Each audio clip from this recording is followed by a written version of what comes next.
নমস্কাৰ মই কেৰিয়াৰ গুৰু দেৱজিৎ ভূঞাই মোৰ ইউটিউব চেনেললৈ পুনৰ এবাৰ আপোনালোক সকলোকে স্বাগতম জনাইছোঁ। আজি মই আপোনালোকক এটা সাধু কথা ক'বলৈ গৈ আছোঁ। আমি সৰুতে বহুতেই এটা হয়তো সাধু পঢ়া মনত আছে। সাধুটোৰ নাম আছিল চিণ্ডেৰেলা।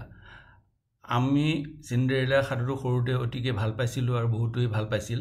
এই সাধুটোৰ এটা ওপৰত এটা সত্য ঘটনা হ'ল। সেই সাধুটোৰ নামহে মই দিছোঁ সুমিদ্ৰেলা নামৰ সাধুটো মই আপোনালোকক ক'বলৈ গৈ আছোঁ।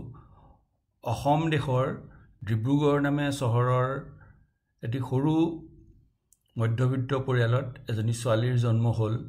ছোৱালীজনীয়ে সৰুৰে পৰা পৰীৰ সাধু খুব ভাল পাইছিল। তাইৰ আটাইতকৈ প্ৰিয় সাধু আছিল চিণ্ডেৰেলা, বিউটি এণ্ড দ্য বিষ্ট আৰু এলিচ ইন ৱণ্ডাৰলেণ্ড। গতিকে তাই সেই সাধুবোৰ শুনি সৰুৰে পৰা মনতে ভাবিছিলে যে ময়ো যদি চিণ্ডেৰেলাৰ দৰে হ'লো হয়, চিণ্ডেৰেলাৰ দৰে যদি মোৰ ওচৰলৈ কোনো আহিল হয়। কিন্তু সেইটো আছিলে সাধু কথা। সেয়ে তাই নাচ শিকাত তাইৰ মন আছিল কাৰণে তাই নাচ শিকিলে আৰু সেই নাচৰ জৰিয়তে তাই গোটেই বিশ্বলৈ ওলাই যোৱাৰ কথা ভাবিলে। আৰু নাচ শিকি থাকোঁতেই তাই এদিন শুনিলে যে তাহাঁতৰ ওচৰৰে এটা মন্দিৰ আছে কিছু আঁতৰত, সেইটোৰ নাম টিলিঙা মন্দিৰ। টিলিঙা মন্দিৰত যদি কোনোবাই এটা টিলিঙা দি মনত কিবা ইচ্ছা কৰে, সেই ইচ্ছা পূৰণ হয়। এদিন লগৰ ছোৱালীৰ লগত তাই সেই টিলিঙা মন্দিৰলৈ গ'ল। মন্দিৰত পূজা পাতল কৰি এটা টিলিঙা দিলে আৰু আৱেগৰ বশৱৰ্তী হৈ নিজৰ আশা পূৰণৰ আশাৰে তাই মন্দিৰৰ সন্মুখত নৃত্য কৰিবলৈ ধৰিলে। এইদৰে নৃত্য কৰি থাকোঁতে বহু সময় নৃত্য কৰাৰ পিছত এটা সময়ত তাই অৱশ হৈ মূৰ ঘূৰাই পৰি গ'ল। পৰি যোৱাৰ লগে লগে তাইক লগৰ বন্ধু বান্ধৱী সকলোৱে ডিব্ৰুগড় মেডিকেল কলেজলৈ লৈ আহিলে আৰু অচেতন অৱস্থাতে চিমেদ্ৰিলাই এটা সপোন দেখিলে। সপোনত দেখি আহি তেওঁক সেই মন্দিৰৰ ইষ্ট দেৱতা শিৱই আহি কৈছে, তুমি মোৰ সন্মুখত ইমান ধুনীয়া নৃত্য কৰিছা, মই তোমাক এটা বৰ দিব খুজিছোঁ, কি বৰ লাগে কোৱা। তেতিয়া চিমেদ্ৰিলাই একো নাভাবাকৈ ঘপকৈ কৈ দিলে যে মই চিণ্ডেৰেলাৰ দৰে হ'ব খোজোঁ, মোৰ জীৱনটো যাতে চিণ্ডেৰেলাৰ হয়। তেতিয়া শিৱই ক'লে যে এতিয়াতো দেশত ৰজা নাই, গতিকে মই ক'ৰ পৰা এজন যুৱৰাজ আনিম যোনে আহি তোমাক এই সকলোবোৰ দিব। গতিকে মই তোমাক অন্য এটা বৰ দিব পাৰোঁ যে তুমি এনেকুৱা এজন ভায়েক পাবা, যিজন ভায়েকে তোমাক সকলোবোৰ বস্তু দিব আৰু জীৱনত তুমি চিণ্ডেৰেলাৰ দৰে সকলো বস্তু পাবা। তুমি ইয়াত মান্তি হৈছানে? তেতিয়া চিমেদ্ৰিলাই লগে লগে ক'লে, প্ৰভু মই মান্তি হৈছোঁ। তেতিয়া শিৱই ক'লে তথাস্তু আৰু নাইকিয়া হৈ গ'ল। আৰু ঠিক সেই সময়তে চিমেদ্ৰিলাই যিটো সংজ্ঞা ঘূৰি আহিলে, তাই ঘূৰি পেলাই দেখে যে তাই হস্পিটেলৰ বিচনাত পৰি আছে আৰু ওচৰত চিন্তাগ্ৰস্তভাৱে মাক বাপেক আৰু বান্ধৱীসকল থিয় হৈ আছে। তাৰপিছত চিমেদ্ৰিলা ঘৰলৈ ঘূৰি আহিল। লাহে লাহে তাই ডাঙৰ হ'ল আৰু এনেদৰে তাই সদায় সেইটোকে ভাবে যে মই যিটো দেখিছিলোঁ সেইটো সপোন আছিল নে দিঠক আছিল। মোৰতো দিঠকৰ নিচিনাই লাগে, গতিকে এইটো নিশ্চয় এদিন মোৰ জীৱনত ঘটিবই।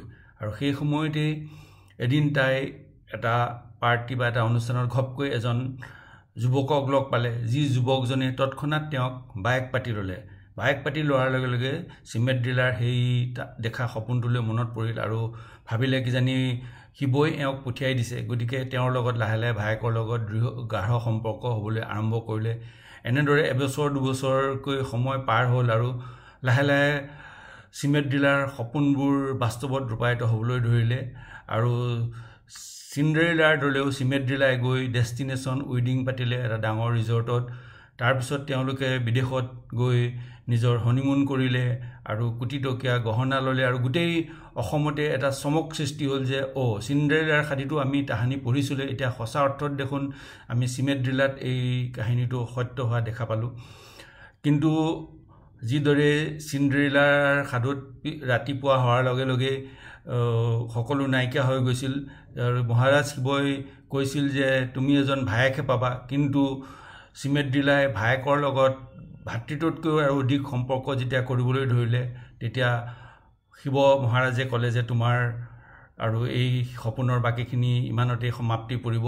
আৰু সেই এদিন শিৱ মহাৰাজে যিজন তেওঁক ভায়েক হিচাপে যিজনক পঠিয়াই দিছিল, তেওঁক পুলিচৰ হাজতত সোমোৱাই দিলে। আৰু এতিয়া পুলিচৰ হাজত সোমোৱাৰ পিছত চিমেদ্ৰিলাই গোটেই ইঠাৰ পৰা সিঠালৈকে পলাই ফুৰিছে আৰু পুলিচে হাতত এযোৰ জোতা আৰু বেগ লৈ চিমেদ্ৰিলাক বিচাৰি গোটেই চৌফালে হাহাকাৰ কৰি ফুৰিছে। কিন্তু সপোন সদায় সপোনেই।